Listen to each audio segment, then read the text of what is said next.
அதிமுக விமர்சனம் பண்ணாம இருந்தீங்க. திமுகவ எப்பவுமே தீய சக்தி நீங்க. அதிமுக ஊழல் சக்தின்னு சொல்லிட்டீங்க. உங்க கூட வந்து இந்த கட்சிக்கு வந்ததுக்கு அப்புறம் தான் எங்களுக்கு தெம்பு வந்துச்சுன்னு சொல்லிட்டு இருக்கிற கே.ஏ. செங்கோட்டையன், கூப்பா கிருஷ்ணன், அப்புறம் ஜே.சி.டி. பிரபாகர், நாஞ்சில் சம்பத் வரைக்கும் இவங்கலாம் எங்கேருந்து வந்தவங்க? அவங்க எல்லாரையுமே நாங்க புனிதப்படுத்திட்டோம். வாஷிங் மிஷின்லயா? இல்ல எங்கிட்ட ஒரு ஆர்எஸ்எஸ்காரர் இருக்காரு. ஓ! அவரு அவரு முதல்ல இந்து மதப்படி பூஜை நடத்தி அவர புனிதப்படுத்திருவாங்க. அப்புறம் எங்க தலைவர் ஜெபம் பண்ணி அவங்களுக்கு ஞானஸ்தானம் குடுத்துருவாரு. குடுத்துறாரு. பரலோகத்துல இருக்கும் எங்கள் பரமபிதாவே, இவர்கள் மீது இருக்கக்கூடிய தூய ஆவியை பாமணிப்பும் குடுக்குறாரா? எல்லாமே குடுப்பாரு. அவரு சாதாரண ஆள். இவர் மீது இருக்கக்கூடிய கெட்ட சக்தியை நீக்கி, ம்.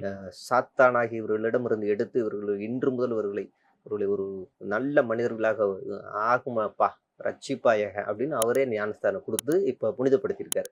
இவங்க எல்லாரும் இப்ப உலகத்திலேயே மிக சிறந்த யோக்கியமானவர்கள். அந்த லிஸ்ட்ல வந்துட்டாங்க. ஆமா. நீங்க அவர்ட்ட ஜெபம் பண்ணி எடுத்திருக்கீங்கன்னா, அத விட நல்ல விஷயம் எதுவுமே இல்ல. கண்டிப்பா.